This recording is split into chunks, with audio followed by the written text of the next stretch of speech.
नव्या वर्षाच्या सुरुवात भाविकांनी देवदर्शनानं केलेली आहे। तुळजाभवानी, पंढरपूर आणि शिर्डीमध्ये भाविकांची मोठी गर्दी झाल्याचं चित्र आहे। तसेच पुण्याच्या दगडूशेठ गणपती बाप्पाच्या मंदिरात देखील पहाटेपासूनच मोठी गर्दी झाली आहे। गणपती बाप्पाचं दर्शन घेऊन नव्या वर्षाची सुरुवात अनेकांनी केलेली आहे। राज्यासह देशभरातून भाविक हे आता या ठिकाणी गर्दी करत आहेत। ही चार दृश्य आपण पाहतोय। नवीन वर्षानिमित्त भाविक गर्दी करतायत आणि सगळीकडेच मंदिरं ही आकर्षक अशा फुलांनी सजवण्यात आलेली आहेत।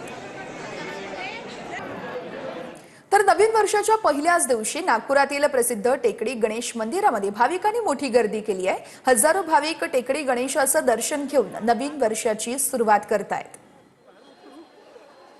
नवीन वर्षाचा आज पहिला दिवस आणि नवीन वर्षाची चांगली सुरुवात व्हावी म्हणून नागपुरातील प्रसिद्ध टेकडी गणेश मंदिरामध्ये आपण बघू शकतो हजारोच्या संख्येने भाविक जे आहे ते पहाटेपासून दर्शनासाठी आलेले आहे। आपण हे दृश्य या ठिकाणी बघू शकतो।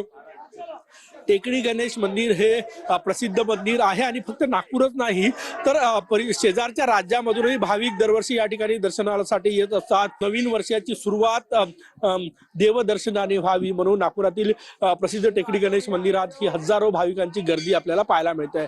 कॅमेरामॅन सचिन सयामसह गजानन उमाटे, TV9 मराठी, नागपूर।